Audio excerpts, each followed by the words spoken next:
Baik, saya akan membahas tentang modul ajar kurikulum Merdeka. Nama penyusun Nur Isnaini Rahmatul Fitriyah, nama sekolah MI, mata pelajaran Pendidikan Pancasila, fase A, kelas 1, semester genap. Modul ajar kurikulum Merdeka Pendidikan Pancasila, fase A, MI, kelas 1. Informasi umum A. Identitas modul dengan isinya, penyusun, instansi, tahun penyusunan, jenjang sekolah, mata pelajaran, fase atau kelas, bab atau tema, submit 1, alokasi waktu. Kemudian yang B, kompetensi awal. Yang pertama, peserta didik dapat mengklasifikasikan aturan memberi salam saat keluar rumah dalam kehidupan sehari-hari. Yang kedua, peserta didik dapat memberikan contoh pelaksanaan aturan memberi salam saat keluar rumah di lingkungan sekitarnya. Kemudian C, profil pembelajaran Pancasila. Yang pertama, beriman bertakwa kepada Tuhan Yang Maha Esa. Yang kedua, berkebinekaan sosial. Yang ketiga, gotong royong. Yang keempat, berpikir kritis. Dan yang kelima, mandiri. Kemudian yang 6, kreatif. D, sarana dan prasarana. Yang pertama, ruang kelas. Yang kedua, alat pembelajaran PPT. Yang ketiga, sumber belajar, buku guru dan buku siswa. Tema 1, kelas 1, Bu Pena, jilid 1, A. Erlangga. Kemudian yang E, target peserta didik. Yang pertama, peserta didik reguler atau tipikal umum, tidak ada kesulitan dalam mencerna dan memahami materi ajar. Yang kedua, peserta didik dengan pencapaian tinggi, mencerna dan memahami dengan cepat, mampu mencapai keterampilan berpikir atas tinggi, tahu HOTS. Yang F, pendekatan, modal dan metode pembelajaran. Pendekatan pembelajaran kooperatif, model daring, metode ceramah dan tanya jawab. Komponen inti. A, capaian pembelajaran. Peserta didik dapat memberikan informasi tentang aturan di rumah dengan memberi salam pada orang tua saat keluar rumah dan dapat memperagakan tentang aturan di rumah dengan memberi salam pada orang tua saat keluar rumah. Kemudian yang B, tujuan pembelajaran. Yang pertama, peserta didik dapat memahami makna-makna tentang aturan di rumah dengan memberi salam pada orang tua saat keluar rumah. Yang kedua, peserta didik dapat memberikan contoh aturan memberi salam saat keluar rumah. Yang C, alur tujuan pembelajaran. Yang pertama, meningkatkan pemahaman peserta didik tentang aturan memberi salam saat keluar rumah. D, persiapan pembelajaran. Yang pertama, guru menyiapkan sarana dan prasarana yang dibutuhkan selama kegiatan pembelajaran. Yang kedua, guru mengingatkan peserta didik untuk menyiapkan buku pegangan, buku tulis, dan alat tulis. Yang E, pertanyaan pemantik. Yang pertama, apa yang terjadi jika kita tidak memberi salam saat keluar rumah? Yang kedua, mengapa peran memberi salam saat keluar rumah sangat penting? Yang ketiga, bagaimana fungsi memberi salam saat keluar rumah dalam kehidupan sehari-hari? F, kegiatan pembelajaran. Pendahuluan. Ada yang dibahas. Yang pertama, kegiatan awal. Yang kedua, apresiasi. Kemudian yang ketiga, mengevaluasi. Dan yang keempat, memberikan apresiasi peserta didik yang telah menjawab. Kegiatan penutup, penyimpulan, umpan balik, refleksi, tindak lanjut, dan pesan moral. Baik, selanjutnya adalah contoh penerapan micro teaching dalam anak SD atau MI. Selamat menonton. Assalamualaikum warahmatullahi wabarakatuh. Waalaikumsalam warahmatullahi wabarakatuh. Bagaimana kabarnya anak-anak? Alhamdulillah, luar biasa. Baik, di sini apakah ada yang tidak masuk? Semuanya masuk, Bu. Alhamdulillah, sehat berarti ya semuanya? Sehat. Alhamdulillah. Bentar ya.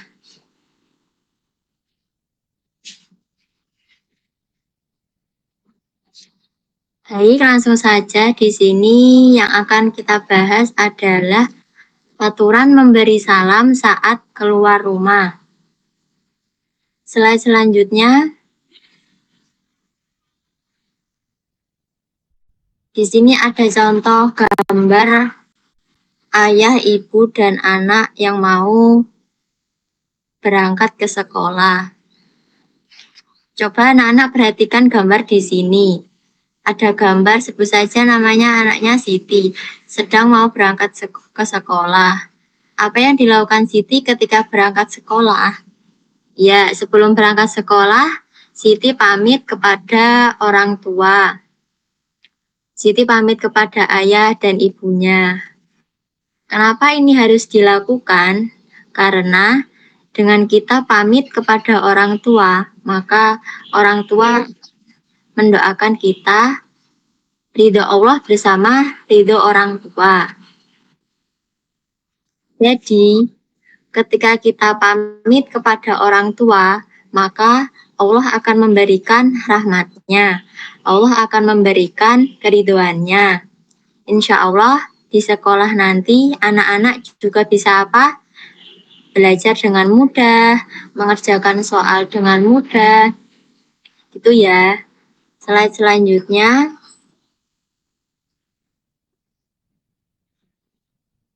Kemudian di sekolah, Siti akan bertemu dengan teman baru. Siti siap pergi ke sekolah. Seperti anak-anak bertemu dengan temannya, mengucap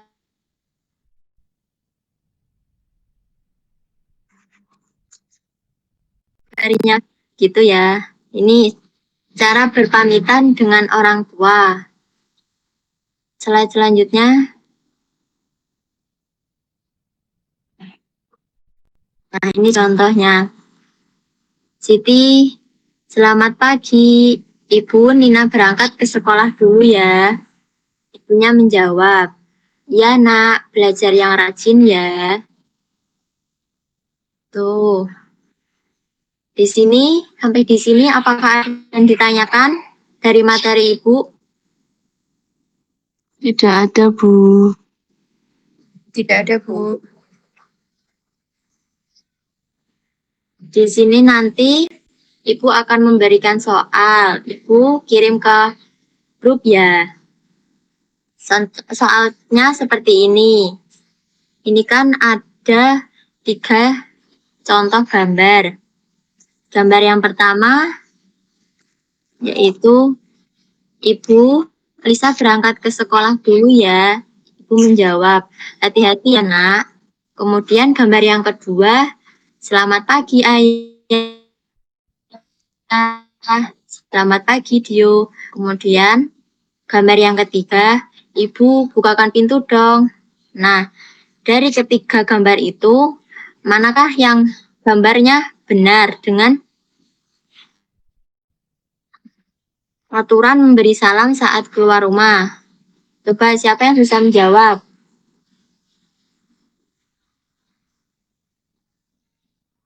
Coba Berlian.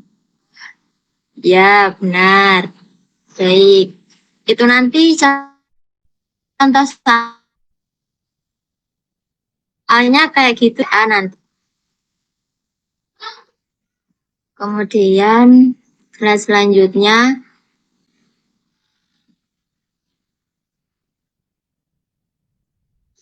dari kita sudah selesai. Kemudian yang dapat kita simpulkan sebelum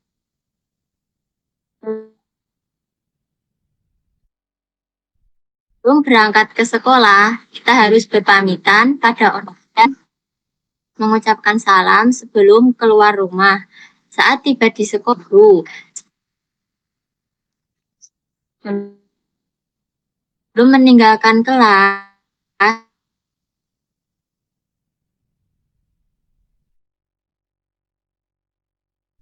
ucapkan salam di sekolah, kita harus berdoa terlebih dahulu. Baik, apakah ada pertanyaan dari sini? Tidak, Bu. Tidak, Bu. Ya. Sudah paham semuanya ya berarti ini? Insya Allah sudah. Iya, sudah, Bu.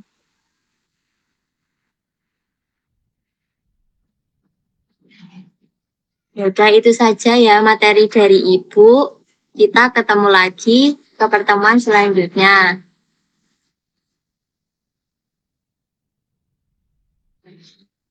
Kurang lebihnya Ibu mohon maaf. Wassalamualaikum.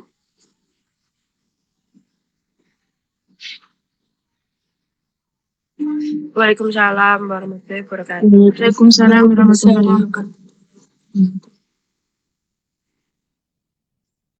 Baik, saya akan menjawab pertanyaan-pertanyaannya. A. Identifikasi dan analisislah elemen-elemen kekuatan dan kelemahan dalam sesi microteaching Anda, termasuk strategi mengelola kelas dan interaksi dengan siswa. Kelebihannya, jumlah pesertanya sedikit, itu membantu kita sebagai seorang pendidik lebih mudah memahami karakter anak, lebih mudah mengontrolnya. Kemudian, pendidik menjadi lebih kreatif dalam menciptakan pembelajaran yang menarik. Kemudian kelemahannya, kadang terhalang oleh sinyal, jadi menghambat proses pembelajaran, memerlukan biaya yang mahal karena membutuhkan teknologi yang lebih. Kemudian yang B, teori-teori psikologi dapat diterapkan dalam situasi pembelajaran untuk mendukung keberhasilan semua siswa, yaitu teori behavioristik, karena teori ini menggunakan stimulus dan output yang berupa respon. Bentuk dari stimulus berupa penyampaian materi, pembentukan karakter nasihat, sementara bentuk respon berupa reaksi atau tanggapan dari peserta didik. Kemudian yang C, terapkan umpan balik dari sesi microteaching sebelumnya dan jelaskan perubahan yang Anda lakukan dalam pendekatan atau teknik pembelajaran Anda menggunakan teknik ceramah dan tanya jawab, karena anak SD atau MI suka dengan mendengar bercerita. Kalau tanya jawab agar siswa menjadi lebih aktif, berpikir kreatif, itu juga kita bisa tahu kemampuan anak seberapa dengan adanya tanya jawab. Kemudian yang D, evaluasilah aspek-aspek psikologis dan sosial dalam interaksi kelas selama sesi microteaching. Dari aspek sosiologis, penggunaan umpan balik memungkinkan bagaimana mengajar saya untuk menyesuaikan peserta didik dan melihat umpan balik peserta didik apa yang saya ajarkan. Dan pada aspek sosialnya, peserta didik sudah sangat aktif dalam pembelajarannya. Itu saja yang dapat saya sampaikan, kurang lebihnya saya mohon maaf. Wassalamualaikum warahmatullahi wabarakatuh.